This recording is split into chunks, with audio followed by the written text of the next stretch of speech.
Hello student, संबंध institute में आपका हार्दिक स्वागत है। आप एमएससी प्री मैथमेटिक्स का पेपर पढ़ रहे हैं, एडवांस अलजेब्रा, और इसमें आप टॉपिक देख रहे हैं इनर प्रोडक्ट स्पेस। पहले के लेक्चर में आपने देखा होगा इनर प्रोडक्ट स्पेस की डेफिनेशन क्या थी, और इनर प्रोडक्ट स्पेस की डेफिनेशन के बाद में उसको प्रूव कैसे करते हैं, उससे रिलेटेड अपन ने एक एग्जाम्पल देखा था। नेक्स्ट आपके सामने एग्जाम्पल लिखा हुआ है। ये भी क्या करे, दो एलिमेंट आपके पास में वेक्टर है किसके, आर स्क्वायर के। आर स्क्वायर यहाँ पे आर यानी 2 डायमेंशनल के अंदर वेक्टर स्पेस बना हुआ है, जहाँ पे यू और वी इसके वेक्टर हैं। और इनर प्रोडक्ट किस प्रकार से डिफाइन कर रखा है, इस प्रकार से डिफाइन कर रखा है। तो आपको इसको चेक करके बताना है कि इनर प्रोडक्ट स्पेस बनेगा या नहीं बनेगा, इस कंडीशन को फॉलो करते हुए। तो अपन को क्या करना पड़ेगा, वही आप इनर प्रोडक्ट स्पेस की कितनी कंडीशन है आपके पास में, 4 कंडीशन है, वो चारों कंडीशन आप चेक करोगे। कंडीशन कौन कौन सी आप अच्छे से जानते होंगे। पहली फिर भी बता देते हैं। पहली प्रॉपर्टी आपके पास में है, यू का यू से इनर प्रोडक्ट करोगे तो ग्रेटर देन इक्वल टू क्या होगा, 0। दूसरी क्या है, इसका इनर प्रोडक्ट 0 होगा इफ़ एंड ओनली इफ़ कब होगा, जब यू इक्वल टू क्या होगा, 0 होगा। थर्ड आपके पास में क्या होगा, यू और वी का इनर प्रोडक्ट इक्वल टू क्या होगा, वी और यू का इनर प्रोडक्ट। नंबर 4 आपके पास में क्या होगा, ये अल्फ़ा यू प्लस क्या आ जाएगा, बीटा वी, और ये डब्लू के साथ में इनर प्रोडक्ट, तो अल्फ़ा यू डब्लू और ये आएगा बीटा वी डब्लू। इस प्रकार से आपके पास में ये चारों कंडीशन आपके पास सेटिस्फाई होंगी, तब जाके ये इनर प्रोडक्ट बनेगा। ठीक है, अपन ये कंडीशन सेटिस्फाई करवाने डेफिनेशन के अकॉर्डिंग, यानी जो क्वेश्चन है उसको ये कंडीशन सेटिस्फाई करवा के दो। तो स्टार्ट करते हैं। मैं यहाँ पे फर्स्ट कंडीशन ले लेता हूँ, पता तो है यहाँ पे, हियर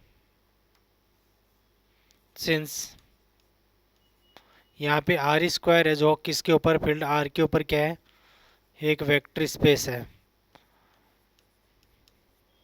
ये हमारे पास में क्या है, वेक्टर स्पेस। और इसके एलिमेंट कैसे होंगे, 2 डायमेंशन में बने हुए रहेंगे। आपको दे भी रखा है, नहीं देता तो भी आपको पता रखना होगा। अब करना क्या है, यू और वी के बीच में इनर प्रोडक्ट इस प्रकार से डिफाइन कर रखा है, ध्यान रखें आप। यही आप अप्लाई करोगे कंडीशन सॉल्व करने के लिए। तो क्या कर रहे हैं यहाँ पे, A1 A2 B1 B2, यहाँ पे देख पा रहे हैं यू। तो ये जो अपने पास है यू और वी का एलिमेंट आप देखेंगे तो B1 B2, मतलब आप यहाँ पे एनालिसिस कर लो पहले ही। यहाँ पे B1 और B2 किसके एलिमेंट लिखे जाते हैं, इस V के एलिमेंट लिखे जाते हैं। इस V के एलिमेंट क्या लिखे गए, B1 और B2 पहले लिखे गए। बाकी जो A1 plus 2A2 2A2 plus 8A2, ये जो रिलेशन लिखा है वो किसके साथ में, इसके एलिमेंट के साथ में, U के एलिमेंट के साथ में ही लिखा जा रहा है। तो ये आपके सामने है। तो अब आगे बढ़ाओ इसको। पहली प्रॉपर्टी हम देखेंगे फर्स्ट, U का U से इनर प्रोडक्ट करना है। तो देखिए यू का यू से इनर प्रोडक्ट करेंगे तो यहाँ पे वी का काम भी कौन कर रहा है, यू कर रहा है। वी का काम भी कौन कर रहा है, यहाँ पे यू कर रहा है। सो आपके सामने जो लिखा हुआ है उसमें एज इट इज कॉपी कर दीजिएगा। ये भी आप लिख दीजिएगा। यहाँ पे यू एलिमेंट कौन सा है, A1 A2 है, और वी एलिमेंट कौन सा है, B1 B2 है। ये किस में बिलोंग कर रहे हैं, आर स्क्वायर 2 डायमेंशन का जो वेक्टर स्पेस है इसमें।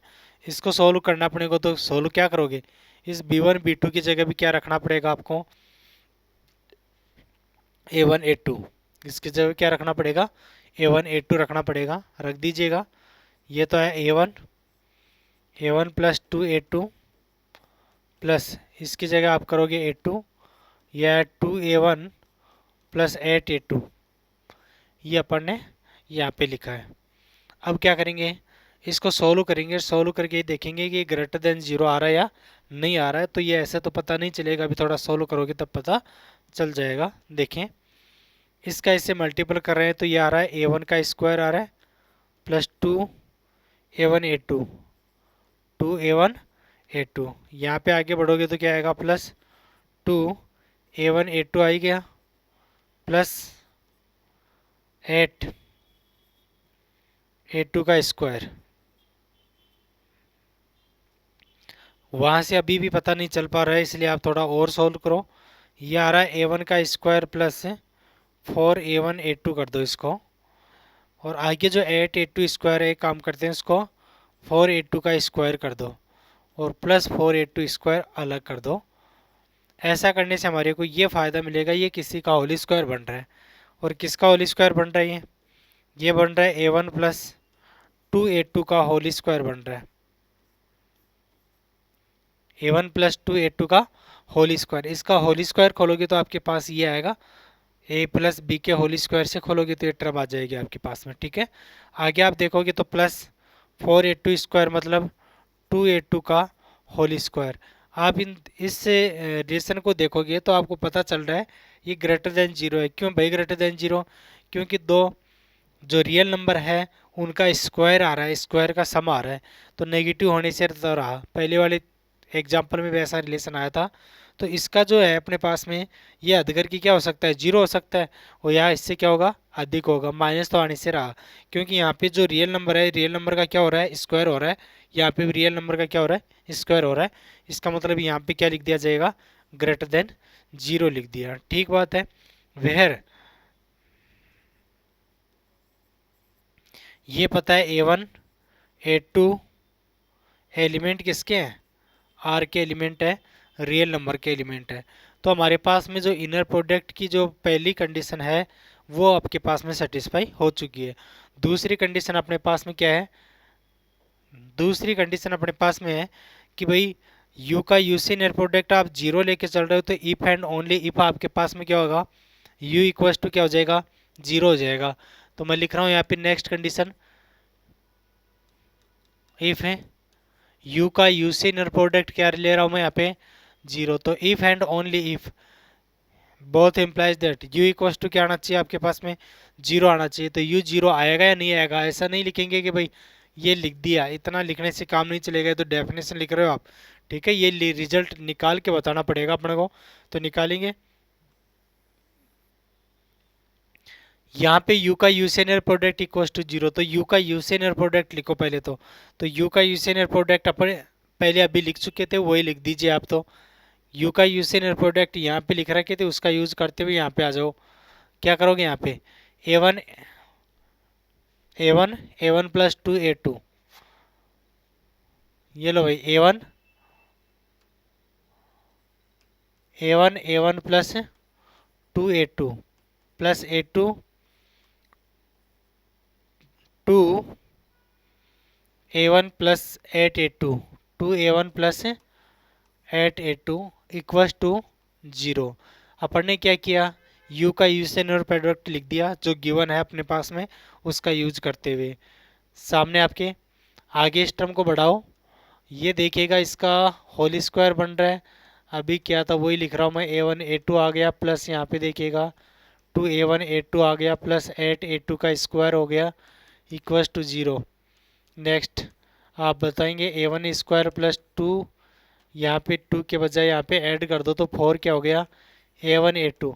यहाँ से जो 8a2 का स्क्वायर है इसको दो भागों में तोड़ दीजिएगा। एक तो 4a2 का स्क्वायर लिख दो और फिर 4a2 का स्क्वायर लिख दो। इससे क्या फ़ायदा मिलेगा अभी आपको पता चलेगा। ये किसी का होल स्क्वायर बन रहा है, जो अभी लिखा था a1 प्लस 2a2 का क्या है? होल स्क्वायर बन रहा है। a1 प्लस 2a2 का क्या बन रहा है? ये होल स्क्वायर। आगे आप देखेंगे प्लस इसका देखोगे तो कितना आ रहा है? ये 2a2 का होल स्क्वायर बन रहा है। ठीक बात है। और आप देखिएगा इसका स्क्वायर इक्वल्स टू क्या आ रहा है? जीरो आ रहा है। तो आपको पता चल रहा होगा कि तभी पॉसिबल है जब आपके पास में दिस टर्म भी जीरो होगी और दिस टर्म भी क्या होगी? जीरो होगी, तब आपके पास में क्या होगा? ये जीरो पॉसिबल, अदरवाइज नहीं। इसलिए यहाँ पे क्या करोगे? a1 plus 2a2 equals to zero होगा। और क्या होगा?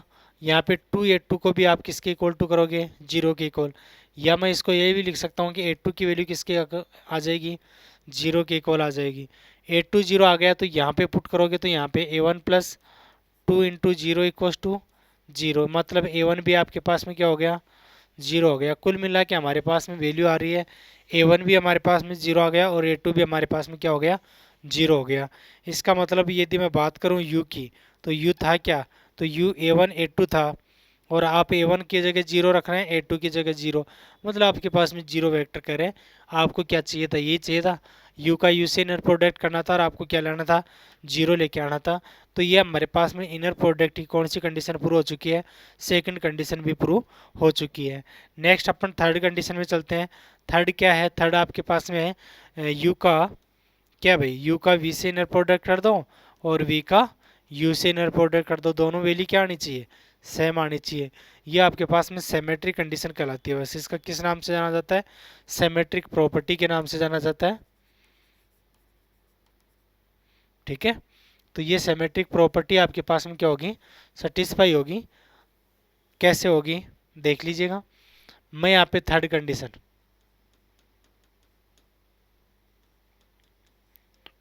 यू वी का इनर प्रोडक्ट लिख रहा हूँ। तो यू वी का इनर प्रोडक्ट क्या होगा, तो आपको दे रखा है उसके अकॉर्डिंग लिखेंगे। वी का मतलब बी वन आएगा और यहाँ पे क्या था, A one plus two A two, और यहाँ पे शायद बी टू था, यहाँ पे two A one plus eight A two. Check कर लीजिएगा एक बार।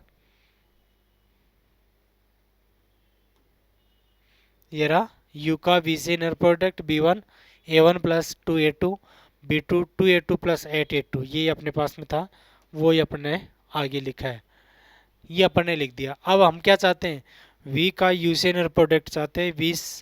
वी का यू से इनर प्रोडक्ट कैसे निकालेंगे, पहले आप इसको सोल्व करके लाओगे पता चलेगा। यहाँ पे क्या कर सकते हो, B one A one plus two B one A two plus two B two A one eight B two A two. ठीक है, ये हमारे पास में वैल्यू आ गई। अब क्या करें, अपना टारगेट है कि अभी देखो B one B two common चल रहा था, हम चाहते हैं कि A one A two common आए। ठीक है, तो ए वन यहाँ पे देखो, इसको आप क्या लिख सकते हो, ए वन बी वन लिख सकते हो। इसको क्या लिख सकते हो, ये लिख सकते हो, two A one B two भी लिख सकते हो। ठीक है, अभी तो कोई प्रॉब्लम वाली बात है नहीं रही। कम्यूटेटिव प्रॉपर्टी का यूज़ करते हुए अपने ऐसा लिख दिया। आगे अपन क्या चाहते हैं ये देखो, मैं यदि इस टर्म में ए वन और इस टर्म में ए वन को बाहर ले लूँ तो क्या आ जाएगा, ये आएगा B one plus two B two. अब देखिएगा, आप इस टर्म में और इस टर्म में कॉमन ले लो, क्या कॉमन लोगे, यहाँ पे बी वन नहीं, आप लो इसमें ए टू कॉमन ले लो। यहाँ पे ए टू, यहाँ पे ए टू कॉमन ले लोगे तो क्या आएगा, two B one plus eight B two. ये हमारे पास में निकल के आ गया। और इसका आप एनालिसिस करोगे तो ये हमारे पास में जस्ट इसका उल्टा आ रहा है। मतलब जहाँ पे वी का काम कर रहा था ये तो यू करने लग गया, और यू का काम यहाँ पे क्या करने लग गया, वी करने लग गया। तो इसको आप यदि गिवन आपके पास में इसके अकॉर्डिंग लिखना चाहोगे तो क्या लिखाओगे, तो ये लिखना पड़ेगा आपका वी का यू से इनर प्रोडक्ट लिखना पड़ेगा। क्यों, क्योंकि आप देखिएगा ए वन ए टू, यानी यहाँ पे यहाँ वाले को देख के हम बाहर लिख रहे थे ए वन ए टू, जो ये रिलेशन और ये रिलेशन लिखा जा रहा था इसके एलिमेंट के साथ में लिखा जा रहा था, तो इसके एलिमेंट के साथ में ये रिलेशन आ गया। तो ये आपके पास में सिमेट्रिक कंडीशन क्या हो चुकी है, प्रूव हो चुकी है। हमारे पास में दो कंडीशन नहीं तीन प्रूव हो चुकी है। नंबर चार पे चलते हैं। नंबर चार है क्या, इसमें क्या करते हैं, तीन तो वेक्टर चलते हैं और दो क्या चलते हैं, स्केलर चलते हैं। तो लीजिएगा यहाँ पे नंबर चार, एक तो यू ले लिया, यू तो आपको पता है ए वन ए टू ले लिया, वी ले लीजिएगा, बी वन बी टू ले लिया, और सी ले लो, डब्लू ले लो एक आप, जिसका एलिमेंट होगा सी वन सी टू। ये सब किसके एलिमेंट होंगे, वेक्टर स्पेस आर टू के। ठीक है, एंड दो स्केलर चाहिए, एंड स्केलर आप देखोगे तो स्केलर अल्फा और बीटा ले लो। ये फील्ड के होंगे, फील्ड हमारे पास में क्या है, आर। तो अपने को जो लेना था वो एलिमेंट ले चुके हैं। तीन वेक्टर चाहिए थे, ले लिए। दो स्केलर चाहिए थे, वो भी अपन ने ले लिए। ठीक है, आगे अपन क्या चाहते हैं, आगे हम चौथी कंडीशन का आपको याद में ध्यान में रहना चाहिए था, तो वही प्रूव कर रहे हैं। ये देखिएगा alpha you plus beta V का हम डब्लू के साथ में इनर प्रोडक्ट करेंगे, तो ये हमारे पास में अल्फ़ा यू का डब्लू से आना चाहिए प्लस बीटा वी का डब्लू से आना चाहिए। इस प्रकार की कंडीशन आपके पास में आएगी। ये अपन प्रूव करके दिखाना चाहते हैं। दिखाएंगे कैसे, ये देखें। हाँ, इसका क्या किया जाए, तो आप देख रहे हैं इसका जो एलिमेंट है वो तो बाहर रहेगा, तो W के एलिमेंट यहाँ पे C1 C2 था, तो C1 C2 तो रहेगा बाहर, ये तो है C1, और यहाँ पे और C2 का आपके पास में बाहर हो जाएगा। जो रिलेशन आपके पास में कौन सा रिलेशन आपको याद होगा, नहीं है तो आप ध्यान रखना पड़ेगा, मैं लिख देता हूँ एक बार। इसका ऐसा आया था B1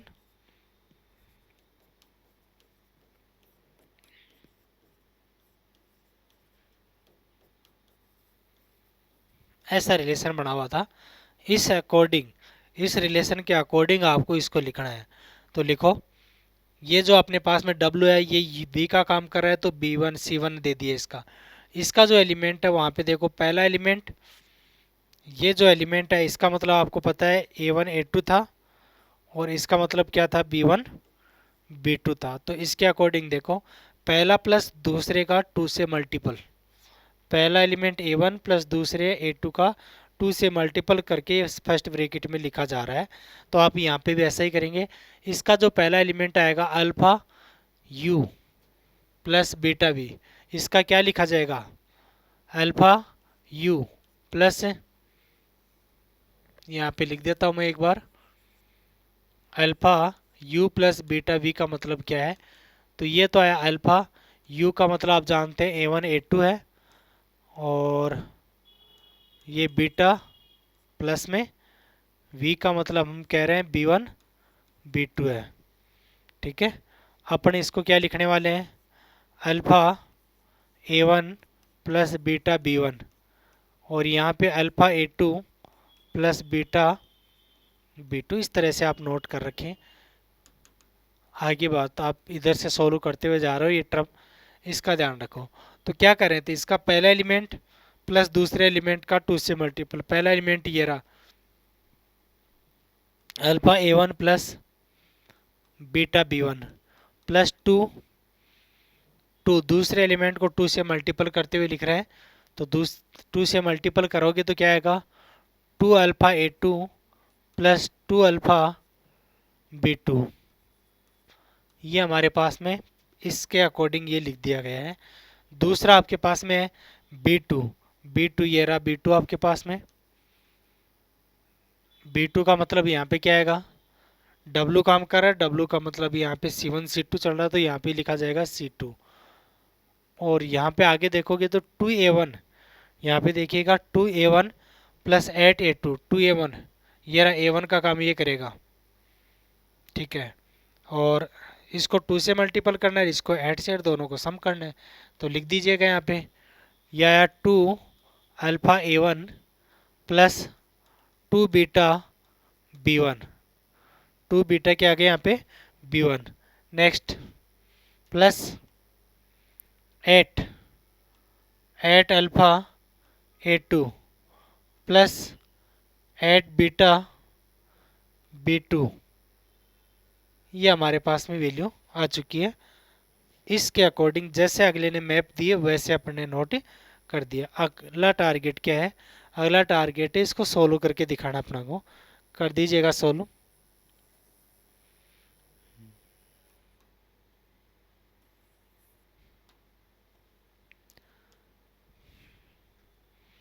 अपन क्या करें यहाँ पे अल्फा, अल्फा को अलग लेना है और बीटा को अलग लेना है, तो अल्फा को अलग लोगे तो क्या आएगा, चलो मैंने अल्फा को अलग भी ले लिया, अल्फा को अलग ले लिया, और यहाँ से देखोगे ये C1 को भी मैंने अलग ले लिया। अब देखो अल्फा को अलग ले लिया, C1 को अलग ले लिया, तो यहाँ से एक तो ये बच गया मेरे पास में A1 बच गया, अल्फा को अलग ले लिया, C1 तो अपने पास चल ही रहा था, यहाँ से आप देख रहे हैं A2, 2A2 यहाँ पे बच गया हमारे पास में 2A2 आ गया, A1 प्लस 2A2, यानी इस टर्म से और इस टर्म से ऐसा लिख दिया आपने। और क्या लिखा जा सकता है वो देखेंगे, अल्फा C2 को कॉमन ले लो, ले लिया ये रहा, इसमें भी अल्फा बाहर ले लिया, अल्फा बाहर लेने से हमारे को क्या मिल रहा है, एक तो इधर तो क्या बच रहा है 2A1 प्लस यहाँ से देखोगे तो 8A2, एक तो ये टर्म और एक ये टर्म, इससे ऐसा आ गया, क्लोज कर दीजिएगा। ये अल्फा से काम हो गया। दूसरा काम क्या है, बीटा से लीजिए, तो बीटा मैं लिख देता हूँ प्लस। देखिएगा बीटा मैं बाहर ले लेता हूँ, ले लिया। बीटा बाहर लेने के बाद में क्या करना है, एक तो C1 रखना है बाहर, बीटा बाहर आ गया, C1 यहाँ पे है तो यहाँ पे B1 बचेगा, B1 बचेगा। और क्या बचेगा यहाँ पे,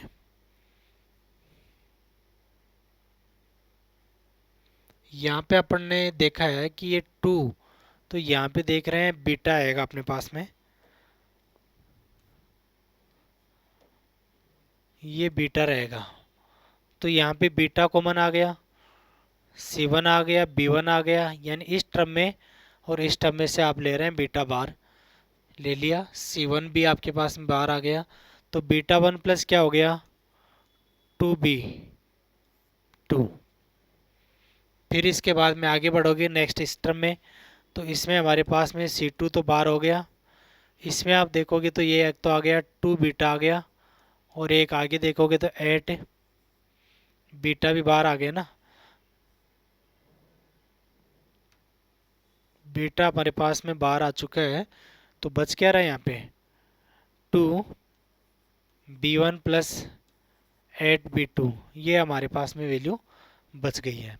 ठीक है, अब क्या करना है, कैलकुलेशन और कोई दिक्कत नहीं वाले, इसमें क्या करना आगे, ये अल्फ़ा इसको क्या लिखोगे, इसमें आप एनालिसिस करोगे तो C1 C2, ये तो हमारे पास में W का है, तो W तो दूसरे पोजीशन पे चला जाएगा, और जो ये रिलेशन लिखा जा रहा है ये U के एलिमेंट के साथ में, तो U हमारे पास में पहली पोजीशन पे रहेगा। मतलब अल्फ़ा इनर प्रोडक्ट U का W से लिखोगे प्लस बीटा, इसमें भी देखोगे तो ये देखो C1 C2, ये तो दूसरी पोजीशन पे जाएगा W, तो आपके पास में B के साथ में ऐसा रिलेशन बना है तो ये B के साथ में लिखना पड़ेगा। ये आपके पास में वैल्यू आ चुकी है। आप क्या चाहते हैं, alpha U plus beta V equals to W, ये आप रिजल्ट चाहते हो, तो इसको आप देख रहे हो तो ये भी हमारे पास में क्या होगी, प्रॉपर्टी सेटिस्फाई होगी। इसका मतलब क्या हो गया, हेंस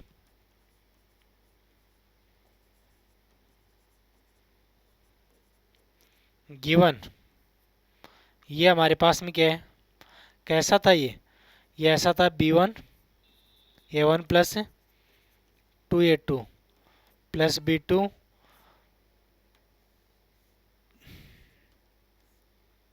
यहाँ पे क्या रहा है, 2A1 plus 8A2 is inner product space, is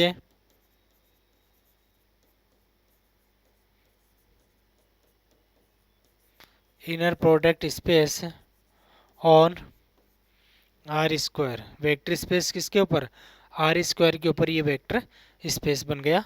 ये एग्जाम्पल अपना प्रूव हुआ। धन्यवाद।